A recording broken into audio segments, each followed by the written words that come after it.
Hello, everyone. Everyone is still kind of joining, but hello and welcome to our Pathways to Employment Trends in Apprenticeship panel discussion.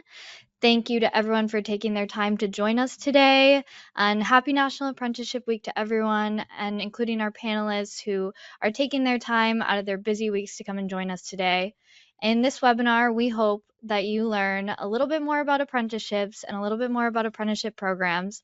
Apprenticeships are a great form of workforce development that combine on-the-job training and education to bridge that skills gap and equip individuals with the skills that they need to succeed. Thank you, Lisa. And before we start, just a little bit of housekeeping. In your GoToWebinar panel, you should see a question pane. Feel free to use this to submit questions throughout the presentation. We kind of use this as like a de facto chat. So some webinars have a chat panel. We go with a question pane. At the end of this presentation, we should have time for a brief Q&A.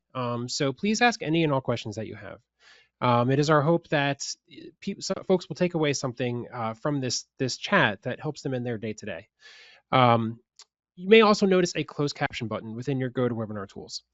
Please feel free to use this caption button throughout the webinar as needed.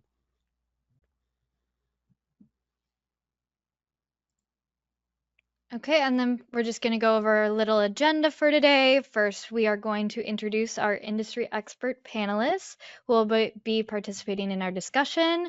We'll give a brief overview of our Pathways to Employment webinar series, as well as who we are here at Geographic Solutions.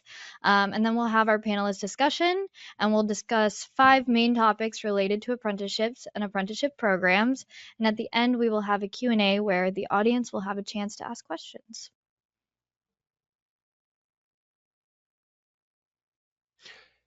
Okay, so my name is Evan Brenner. I'm the marketing content team lead here at Geographic Solutions. My name is Lisa Grimes. I am the digital marketing analyst here at Geographic Solutions. And so here's where we want to. This event could not happen without our panelists, without our experts, and so we are extremely grateful for your time. And so I'd like to just go ahead and take a moment to meet our panelists, starting with Lynn. Hi, I'm Lynn Kirby. I'm with the State of Tennessee Department of Labor and Workforce Development, the Office of Apprenticeship. And my name is Donna Brake. I'm with the State of Missouri, the Department of Higher Education and Work-Based Learning, specifically the Office of Apprenticeship and Work-Based Learning. And I am Logan. No, I'm just joking. Logan is actually just a little behind, but he will be joining us pretty shortly here. So as soon as Logan joins, we will be working Logan into the conversation, and Logan will be able to tell a little bit more about himself when he comes on.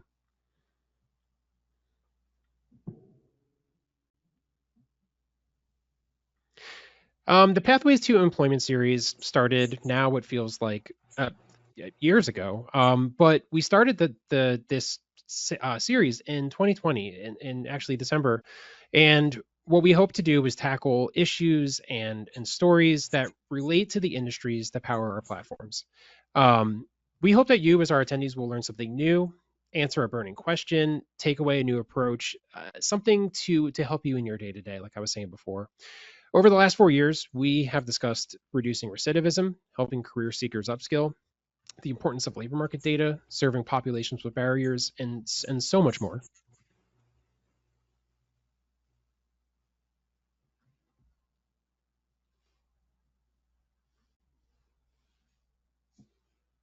A little bit about who we are here at Geographic Solutions. We were established in 1992. We are a nation's leading provider of software solutions for workforce development, labor market information, and unemployment insurance industries. We have developed advanced online solutions for state and local governments, as well as colleges for education in over 40 states. We are headquartered in Palm Harbor, Florida, as well as we have a West Coast office in California. We have over 500 full-time employees focused solely on developing workforce development, labor market, and unemployment insurance solutions. We also are extra excited because we recently just partnered with Tampa Bay Tech and 15 other local tech companies to form a new apprenticeship network, which is set to launch on January 1st of 2025. And we hope to cultivate local talent, bridge a skill gap, and ultimately build a stronger tech community in the Tampa Bay area. Right. And the great thing about that is we get to incorporate our existing apprenticeship program that we have here at Geographic Solutions. So actually, since about late 2019, I believe right around there, we started an apprenticeship program here in-house. And so we also have apprentices who have started and who have moved up, from being an apprentice into a full-time position. So we're very proud about that as well.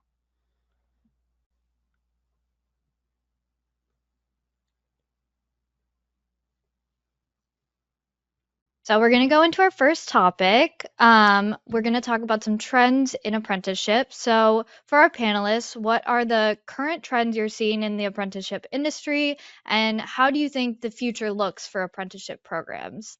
Lynn, if you want to start, feel free. I think the future looks great. Here in Tennessee, we have the largest number of active apprentices in 1 year than we've ever had, which is great. We're also seeing our completion rates increase dramatically. We're seeing a lot more reentry and assistance organizations choosing apprenticeships, and it's making a huge difference in a lot of lives.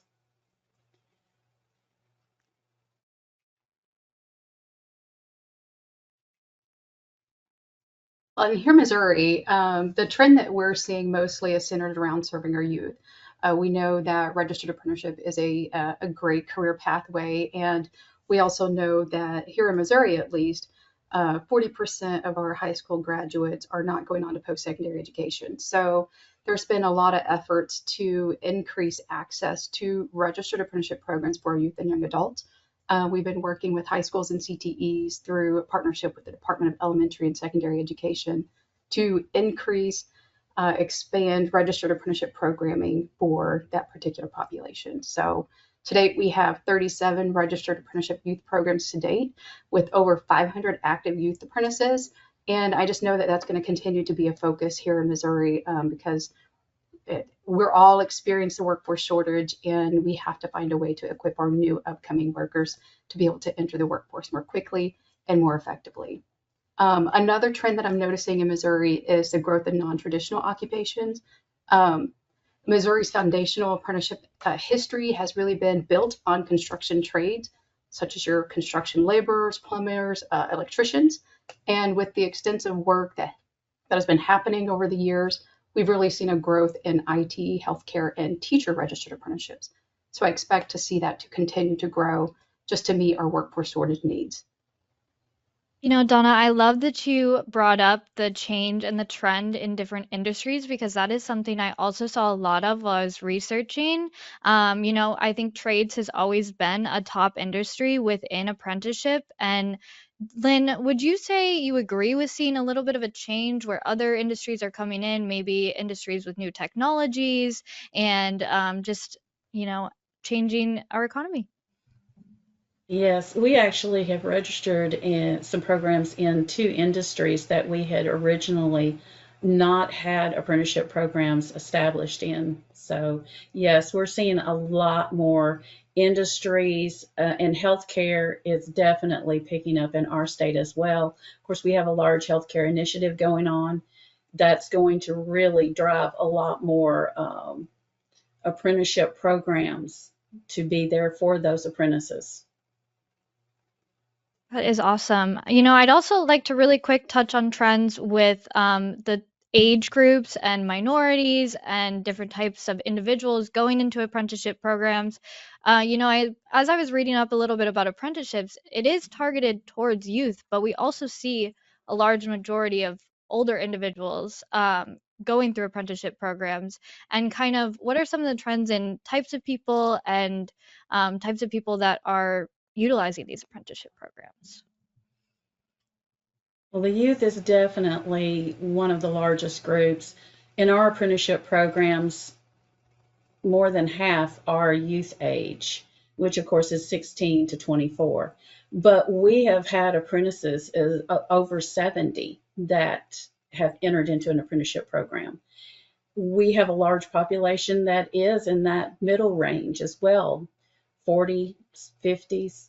It's Apprenticeships are open to anybody. There is no particular age range for it, except for 16. You must be 16 in order to enter into an apprenticeship program. And that you can get registered in an apprenticeship program if you're 15, if you turn 16 before you start it. But you must be 16 when you start the apprenticeship program. Other than that, there's no age limit. That's awesome. You And know, then go ahead. sorry, I was No, going to you're say, good. one thing to follow up on, I guess, is, we have, as I said, we have an apprenticeship program here at Geograph Solutions, and so I think we've definitely seen a lot of folks who have changed careers or maybe had a change in their life where they've used the apprenticeship program to get into a different field such as tech. So It's definitely available to anyone. We have seen a lot of people who changed careers. We've seen people who their companies shut down and they were able to enter an apprenticeship somewhere else, and it's been a game changer. An apprenticeship doesn't just change the apprentice's life, it changes their families. Agreed. Yes, I would The just add benefit. in, Yeah, go ahead, Donna. Missouri has a medical assistant program with one of our higher education institutions, and I was able to do a tour of that particular program a couple years ago. And just to speak to, what Lynn shared, it doesn't just change the apprentice's life, it changes the whole family. And just hearing the stories of the apprentices in the room, there was so much joy and so much pride in the program that they were going through and being employed by the university, um, to go through the training that they were doing, what that meant to them long term and what that meant to them and for their family. It was just incredible to hear the life changing stories that was associated with their participation.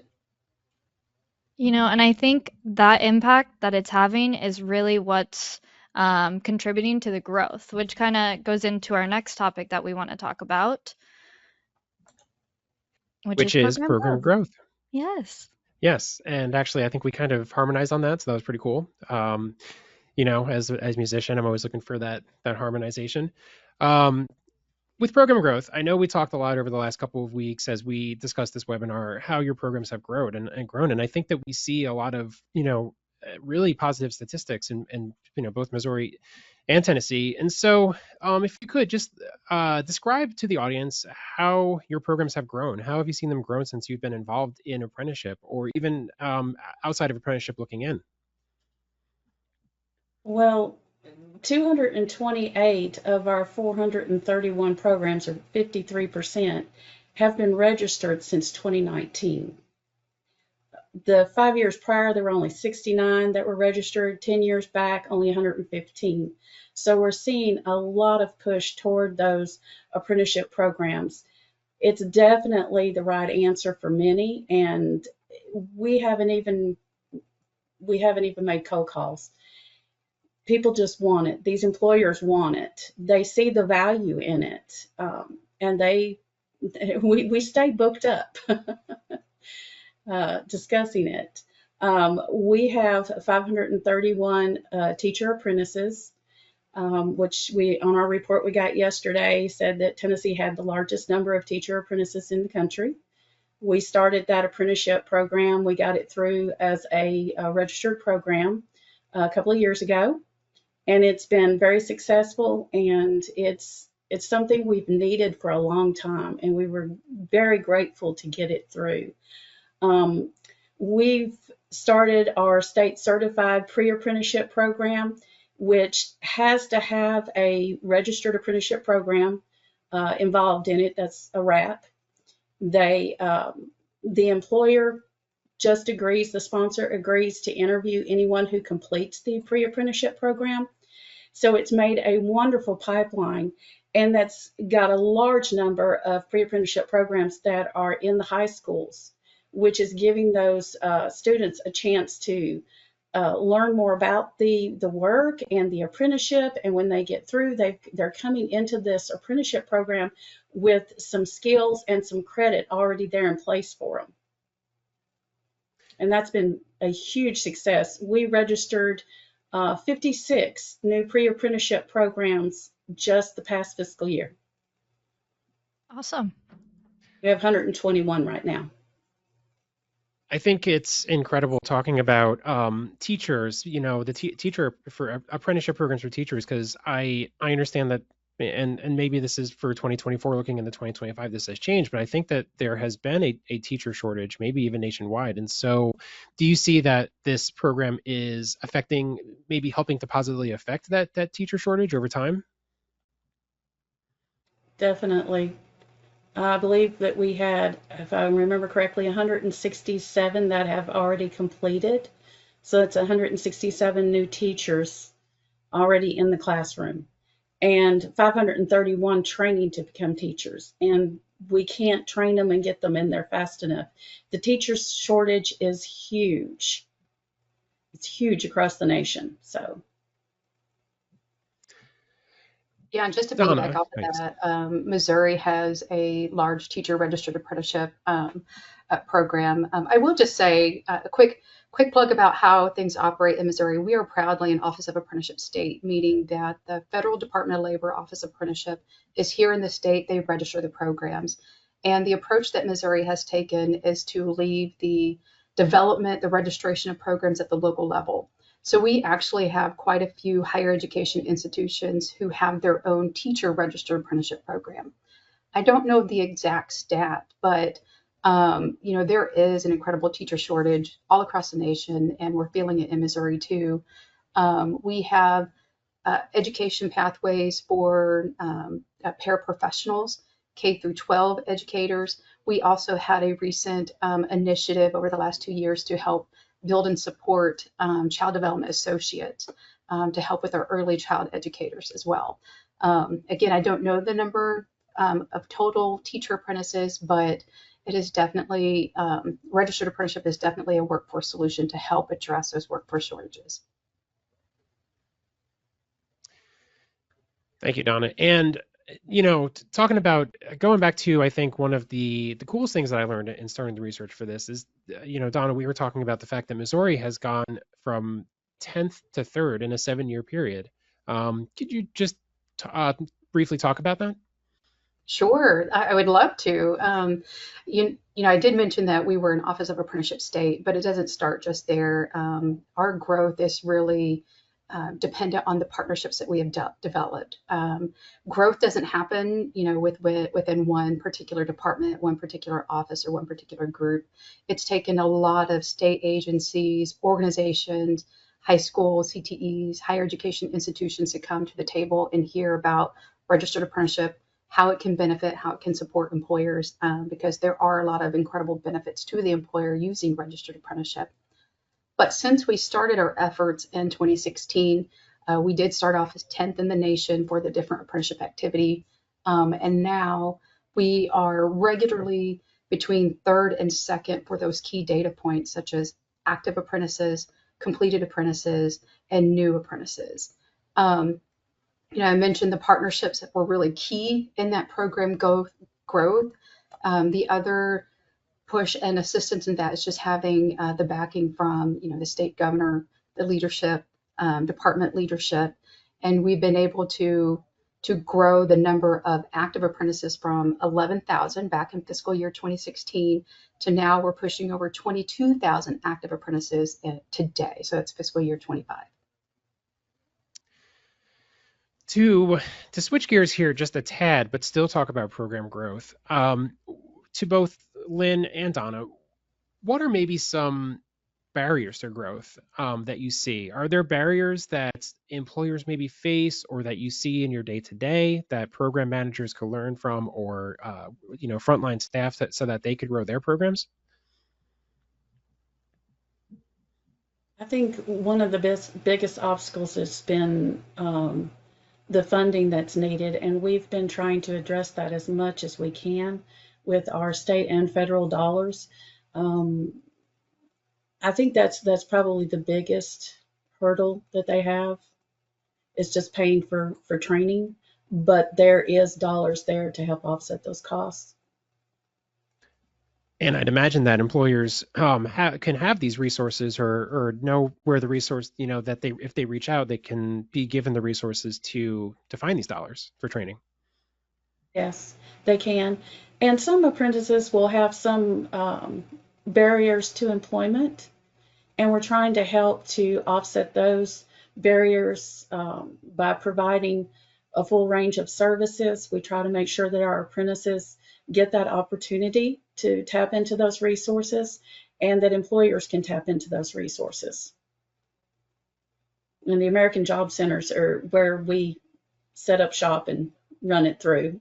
So those are the places for those employers and for the apprentices or those that want a job or to get to those resources.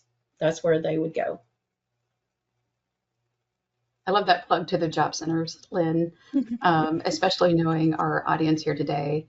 Just to piggyback off of that, I think some of the challenges that we're also experiencing for employers, funding is definitely one of those top areas of concern, but also just having the awareness of what is registered apprenticeship.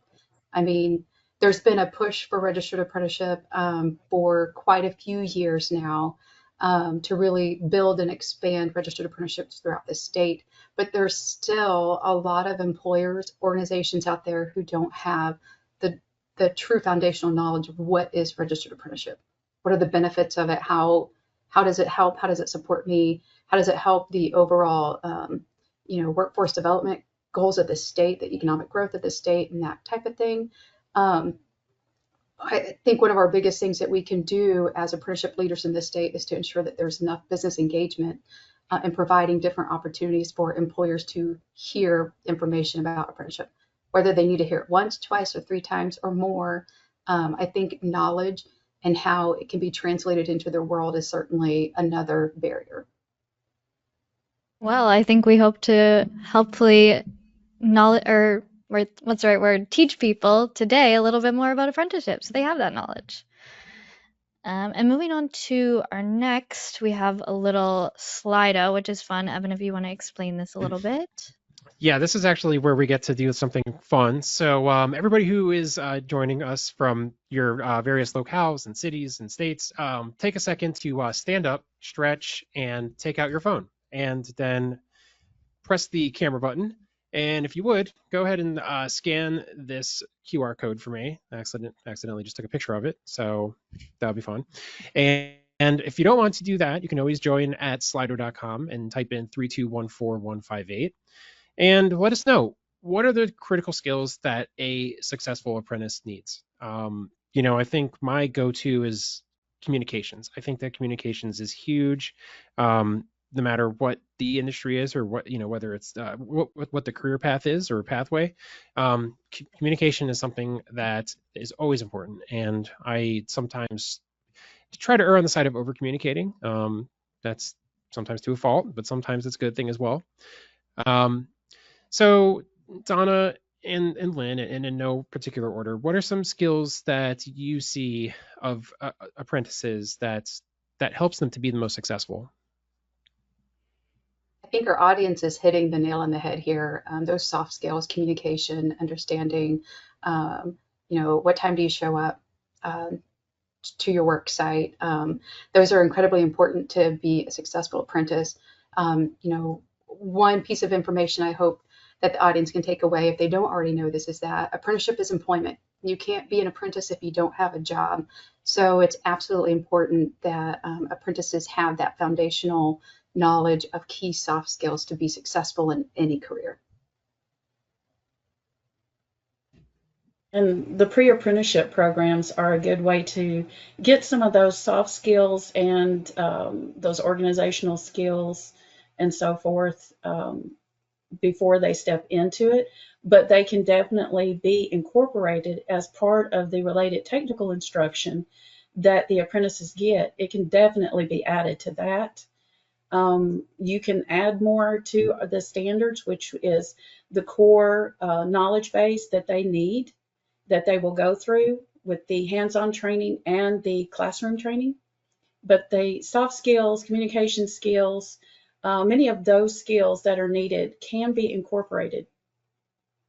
Yeah, Lynn, I love that you touched on that because I think these are skills that you need coming into it, but it's also skills that you can improve and gain while you're going through these apprenticeship programs, which is really awesome. Right. And I think that there's some really cool and even like I mean, things that I wouldn't even think of, but the desire to learn more to build a career. I think that's great. I mean, I think that's a huge part of any career pathway, whether it be apprenticeship but definitely for somebody who is trying to change, careers midlife or something, or something of that manner. I mean, that desire, that want to do better. I think that that's really important.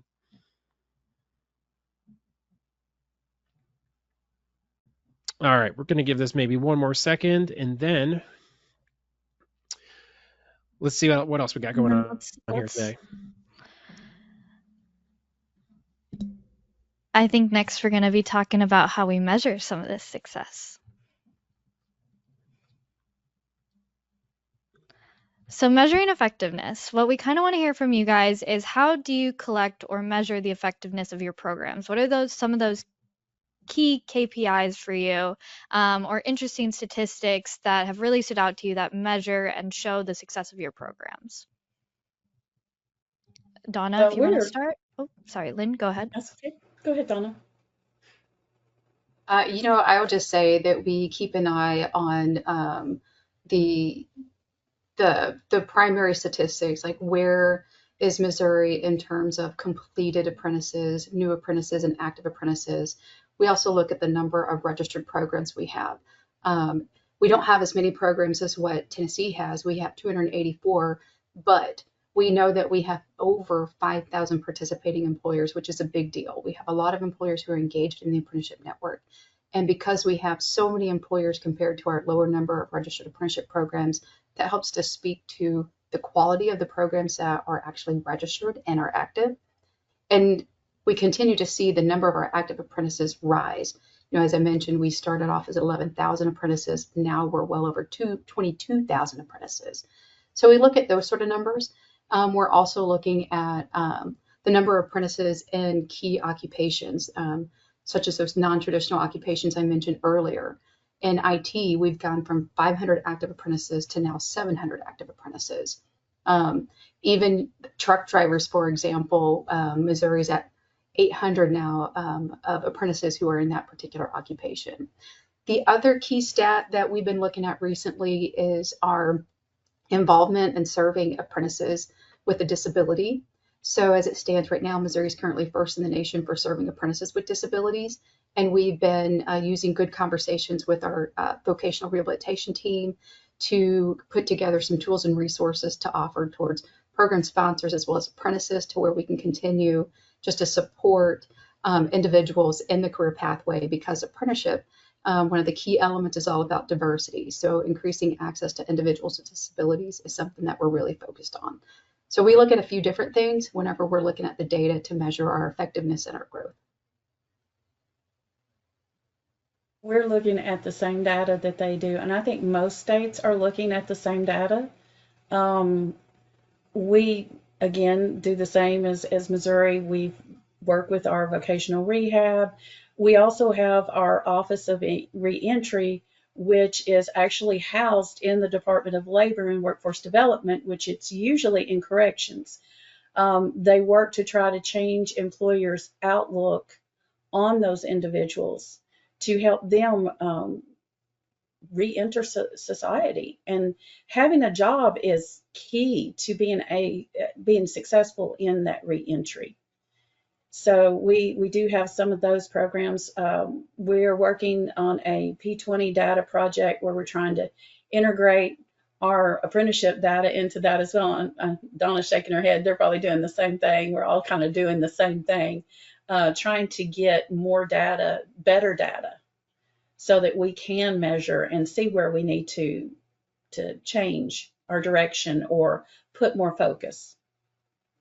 Yeah, I think that's the really important part of measuring data and measuring effectiveness is so that you can identify areas of importance and measure your impact and, make informed decisions on how to optimize these outcomes for individuals and employers. Something I'd also love to touch on really quick is I think the amount of retention we see for apprenticeships. How are you guys seeing how many apprentices are being hired on full time? How often are you seeing that? Is it more often than less, or what are you kind of seeing with that?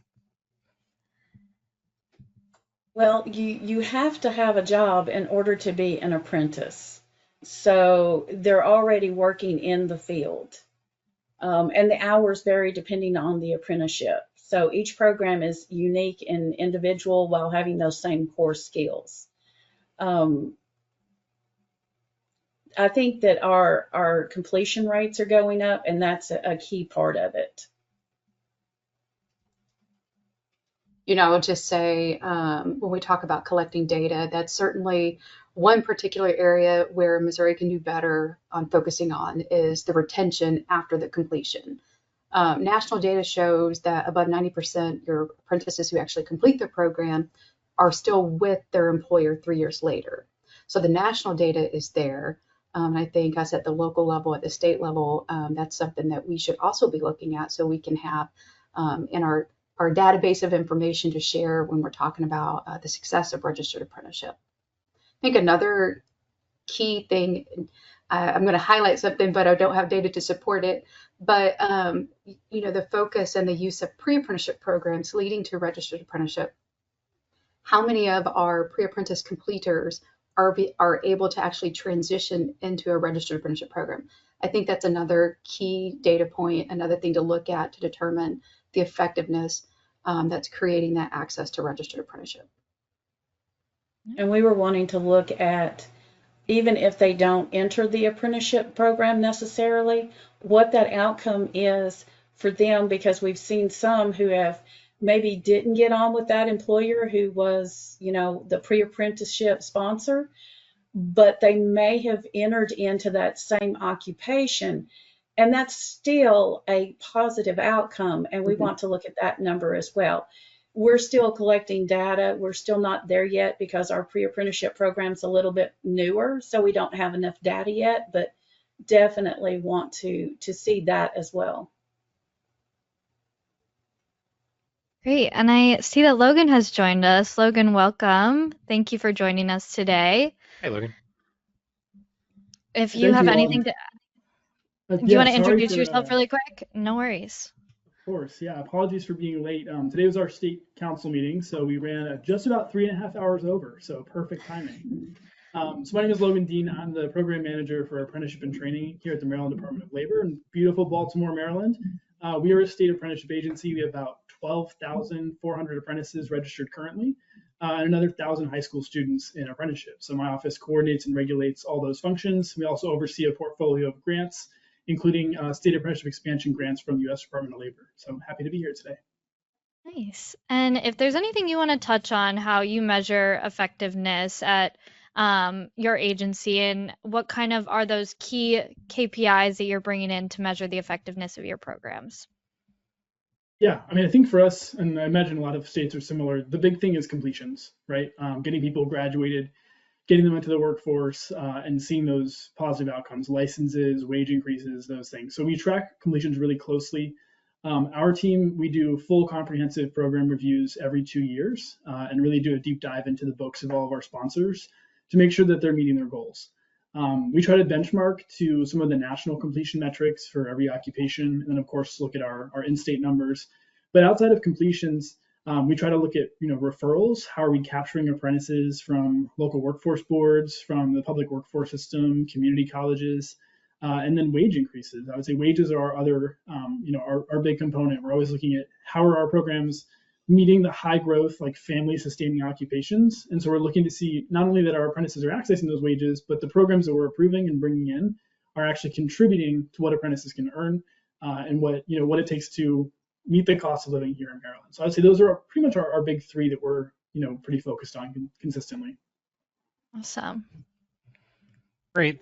Thank you, Logan. And I think it's great to hear about completion rates. And I think back to my time in when I was in high school. I think that if I had a choice to get involved in an apprenticeship program, I think that might have been something I would choose. I had a non-traditional path to get into college and to get into the workforce. So hearing about all these great statistics around apprenticeships and measurement, it generally makes me excited. So one thing I want to move into next is grants. I think that there is a lot of talk around grants, and there's a lot to learn, and there's a lot to discuss, and probably there are some folks out there in the audience who are thinking, how do we get grants? Or maybe they have a grant, but there's something different that they're trying to do there. So, all right, what I would like to know to Donna, Lynn, and Logan, are you using expansion grants? And if you are, how have you seen these grants impact program sustainability and diversification? And if you're not and you're using another grant, we would like to talk about that as well. We started our office with the ASE grant in 2019. That's what gave us the funding to pay for our state director and get the office started. And as we discussed earlier, our increase in programs registered and apprentices has translated, I believe, largely from that. And as Donna spoke about earlier, those partnerships, we have had the ASE grant, the SAE grant, and right now we have the SAEF grant. When we became a state apprenticeship agency in 22, we also got state funding as well. And we use all of those grants to help offset some of those costs that the employers have for training. And so that plays a big part in getting that, because some of those couldn't do it without a little help. And that's not the reason to do an apprenticeship program, but it definitely helps them, especially the smaller organizations, to get it started. And we actually, our college system applied for and received as a subrecipient under another federal grant that had matching funds. And we were able to use our state funding for that matching fund for the college system. So we try to utilize those to help as much as we can with those costs wherever possible with our grants to help those participants. And we have used some of the grant funds for some of our positions and for our conferences and a few other things that we might not be able to do if we didn't have those grant funds. Awesome. And Donna? Yeah, I'll just echo here. Our history with apprenticeship expansion grants started a little bit earlier than Tennessee's. We started in fiscal year 2016 from Apprenticeship USA funding. So we've had multiple federal apprenticeship grants to support our expansion efforts. And just like the rest of the nation, those dollars went to staffing. We've used that to increase our business engagement capacity. Couple key things that we use the grant funds for is we built an online apprenticeship portal where apprentice seekers can go to this website and specifically look for apprenticeship opportunities that are currently hiring, as well as, of course, it ties to the program sponsor or employer who's looking to fill those positions. That's something that we've had in place for about 4 years now. Additionally, we've been able to provide we don't do incentives to employers, but we do provide costs towards the related training instruction that the apprentices are undergoing. And we also have been using our funds for supportive service purposes to help ensure the apprentice can maintain their participation in their training and assist with any barriers or issues that they were experiencing while they were in the training. And to Logan, expansion grants, and also, what are some of your priorities for managing expansion grant funds? Yeah, so we've been a state apprenticeship agency since 1962, so a little while in the game, but we really didn't start using federal grants heavily until 2016. So pretty similar, to some other folks on the panel. The big priorities for us have been kind of like three things almost. The first one being trying to reduce that cost of related instruction for employers, and especially smaller and newer employers. So we run an ongoing fund that helps reimburse sponsors for the cost of related instruction for new apprentices that they bring in. So we do up to $2,500 per apprentice, and it's just in that kind of first year. We initially funded that with expansion grants from USDOL, and it's been so successful that we've now shifted that over to state funding and actually secured state investment in that project because it's been an effective one. I think to date we've served around 4,600 apprentices with those funds. The second kind of tranche of that is startup funding and kind of seed funding to build new sponsors, particularly in industries where we don't have them currently. Right now, with our current SAFE competitive expansion grant that we received in 2023, we're funding 6 Maryland community colleges who are standing up management apprenticeship programs targeted towards the hospitality industry. So hotel and lodging managers, restaurant managers, tourism managers, gaming managers. And so these kind of positions where they rely a lot on entry-level talent, and it's really hard for them to retain somebody, but by attaching coursework and apprenticeship and even degree opportunities, we can make an impact on the industry. So that's been a big priority, is trying to start to like seed those new occupations where we didn't currently have anything. And then kind of our third piece is building the capacity of sponsors. So that's where we get into supportive services, building the capacity of our staff and our tech resources as well. Our team, we have 26 field staff who go out and build programs and meet with sponsors and meet with employers. And so the expansion grants have allowed us to really sustain and grow our staff, and then funded a lot of our IT infrastructure that keeps it running on the back end. So it's a pretty big mix and a lot to manage, but we've seen some great outcomes for it. We went from about 8,000 apprentices in 2016 to over 12,000 where we are today. So it just a lot of growth in a very short time, and the grants are a big part of that.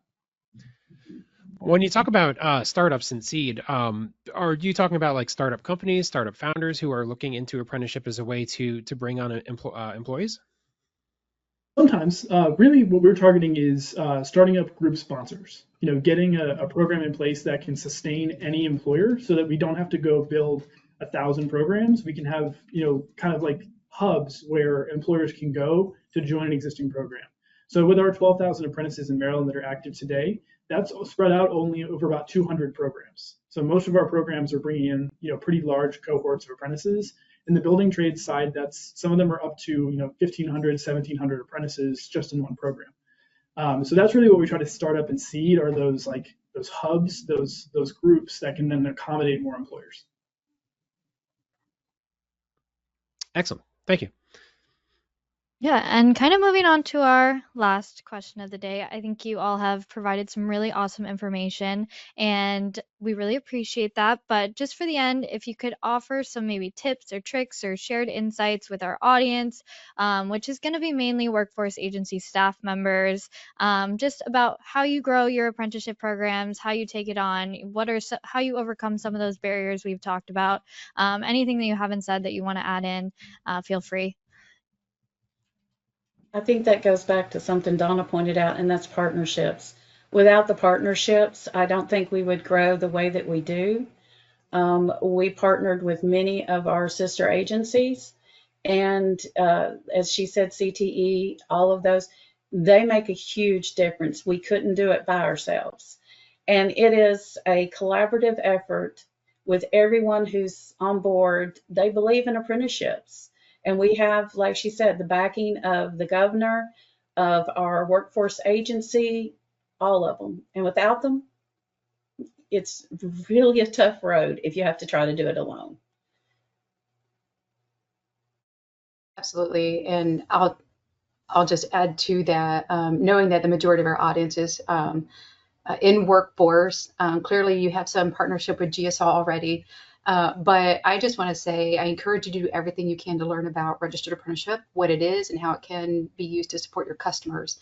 We know that our customers are both the employer and the job seeker. There are also a lot of great resources online that the U.S. Department of Labor team has put together. You can access that information at apprenticeship.gov. So that's my biggest advice. If you're not actively the one doing the work in terms of apprenticeship, just seeking out that knowledge that's available to help equip you so you can have conversations about apprenticeship in your local areas. Yeah, I'll echo all of that. The partnerships are super important. If you're watching this as like a, WIOA staff member or someone who works in like a local job service, explore how you can use WIOA funds to do apprenticeship work. There's lots of different ways that it ties into the metrics and the reporting that you're already looking for. There's eligible training provider list, like kind of exemptions that you can really take advantage of for your sponsors. And it's a great tool to add to your workforce tool belt. So definitely, do your homework, learn about apprenticeship. But then build that partnership within your state. Talk to your high schools, talk to your other local workforce areas, local workforce boards, talk to your labor department. If you're in an OA state, work with your federal staff and just build a kind of a cohesive team around apprenticeship. Because especially when you want to start getting into new industries and a lot of the growth that everyone's striving for in apprenticeship, you kind of need an all hands approach in order to make sure you have that pipeline in place. But there's a lot you can do, and it can seem daunting to explore. So the partnerships are so key to make that manageable. Yeah, I love the highlighting of partnerships, collaboration, communication, working together. We love that here at Geographic Solutions. So let's move into our Q&A. I think we have time for maybe one or two questions. Let's see. Yeah. And I just wanted to make a shout out for this first question because I see this one is from Don Shea. Don is actually a Pathways to Employment panelist alumni. So thank you, Don, for coming back and also for attending and asking a question. I really appreciate that. Don asks, how are your apprenticeship programs funded? So I think we touched on that just a little bit with the chat about grants and expansion grants, but maybe if y'all could just go around the room and discuss how else your apprenticeship programs are funded. Well, Starting with Lynn. Through the American Job Centers, there's a lot of options. They can tap into pipelines and they can tap into other funding sources and supportive sources for not only themselves, but for their potential apprentices. And that would be my go-to for it. I will just say, for those on the call who are kind of new to hearing about apprenticeship, first and foremost, generally your employer is going to cover the cost of the actual apprenticeship.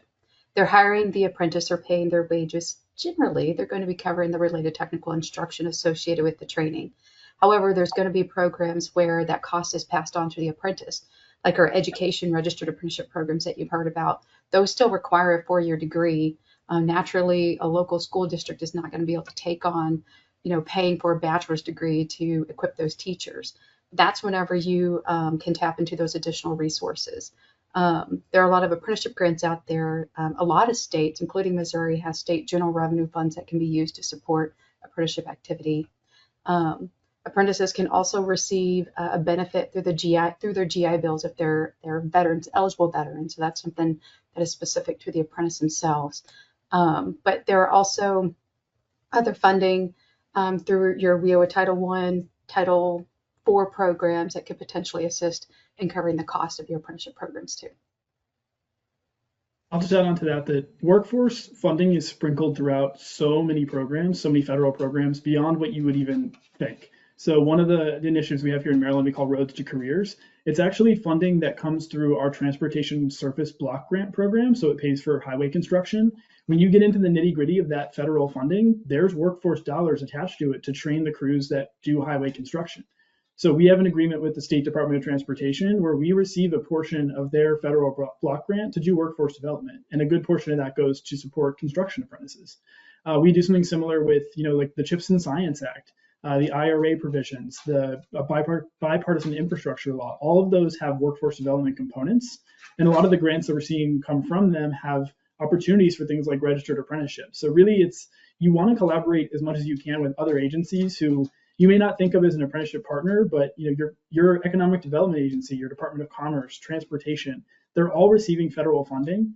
And a lot of that funding may have little workforce tie-ins that they may not be exploiting. So it's worth kind of doing some homework and seeing where else you can potentially draw from.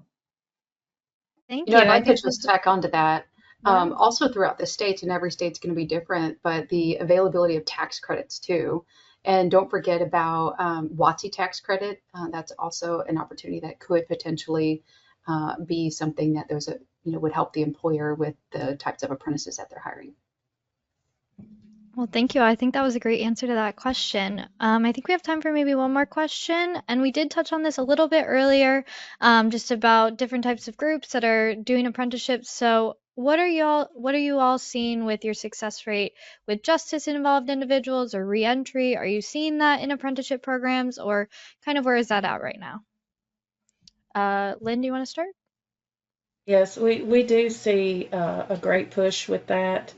Um, the stories are just unbelievable of the people who are benefiting from the apprenticeship program as we actually have tablets in the jails where the people that are there, the individuals can go ahead and start the pre-apprenticeship part of it or begin their RTI part of it. So when they get out, they've got some of those skills they need to go straight into that apprenticeship program.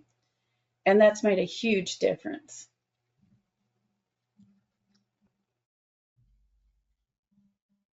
Awesome. Missouri does have some reentry work in the apprenticeship arena.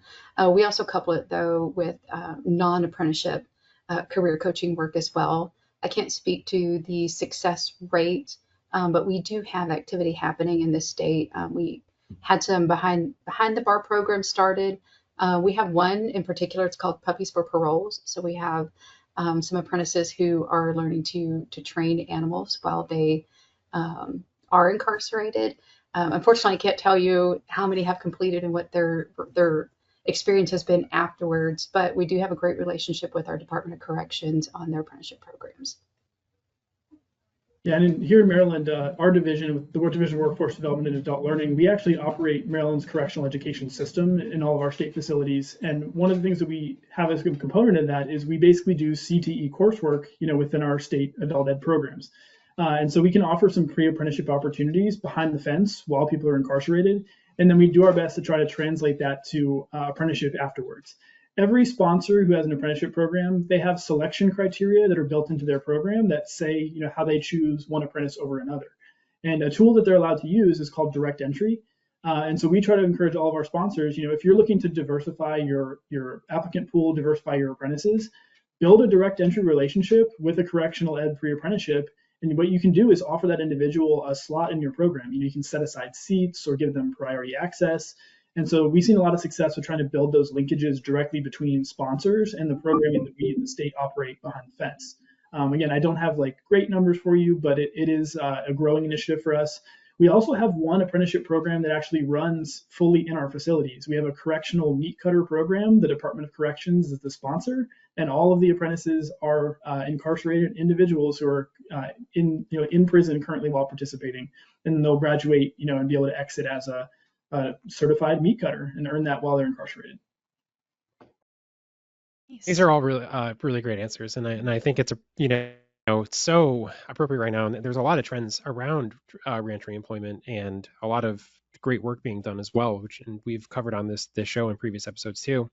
And just thinking about puppies for parole, I was really racking my brain for a cat joke, but I just could not muster it right now. Which I guess muster would kind of be the building on Logan's point for that program. One more question I'd like to really just get in here real quick to see if we can answer this for Scott.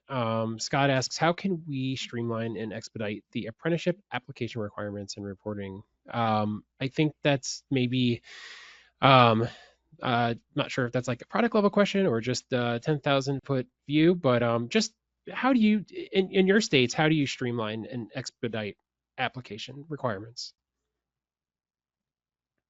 Well, in our state, we're an SAA as well as Maryland, and we have control over getting that through.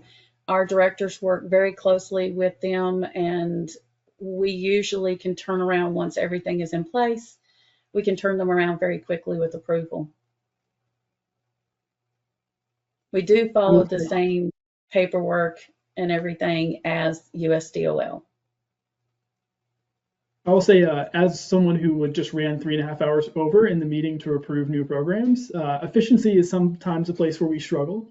There's a lot of great, robust discussion that happens at our state council meetings, but we do, we get every program through in 60 days. Our council meets every other month, and our agenda today had 100 programs on it, and we went through every single one. We reviewed 2,100 pages of documents. So there's still a lot we can do to shore that up. The big push for us is really trying to go digital, trying to collect everything electronically, making sure we can share documents electronically and streamline as much as possible with just, the actual physical documents themselves. We're not a rapid state, so we do everything kind of homegrown. But really technology has been our saving grace, and it's let us cut down what used to be an 8-hour council meeting to now a 4-hour council meeting. So it's incremental progress. I'll just come in and say, Missouri is an Office of Apprenticeship state, so the burden of approving and registering programs doesn't lie with my team. But hearing that at some point it can take 8 hours to get through, I'm very thankful for that. But in terms of collecting, the apprentice information, that's pretty straightforward. There is just a simple form that apprentices fill out. But in terms of program registration, as long as the employer is prepared and has everything determined or figured out in terms of what they're going to offer for related technical instruction, if they're operating in other states, those programs, even through Office of Apprenticeship states, can be registered in a very short amount of time. Great. Well, thank you for those answers. I think those were great answers to that question, and I think we're coming on the end of the hour right now. So we are going to end the Q&A portion, but we thank you for answering those questions. And here is the contact information if you want to reach out to any of us here at Geographic Solutions. If you have any questions about pathways or want to request any topic ideas, you can reach out at events@gslinc.com, and then those are our panelist information as well. And I just want to give a huge thanks to our panelists for taking their time out of their busy week, even busy month, because it is National Apprenticeship Week right now, and there are lots of apprenticeship events going on if you want to check out any of those other ones going on right now. So thank you to them, and I think you all did a great job and gave some really great answers, and we really appreciate it. Yes, thank you so much. And before we wrap, I believe we have a shameless self-promotion for current Geographic Solutions clients. We have a WEOIC training coming up that will be a 2-day event. Please take this information, or you can check out geographicsolutions.com for more, or you can just reach out to one of us, events, the link that or email that we shared, and we will get you signed up. Thank you from the bottom of my heart. I really appreciate all of your time in helping us set this up. I learned something new, and a very happy National Apprenticeship Week to everybody who tuned in.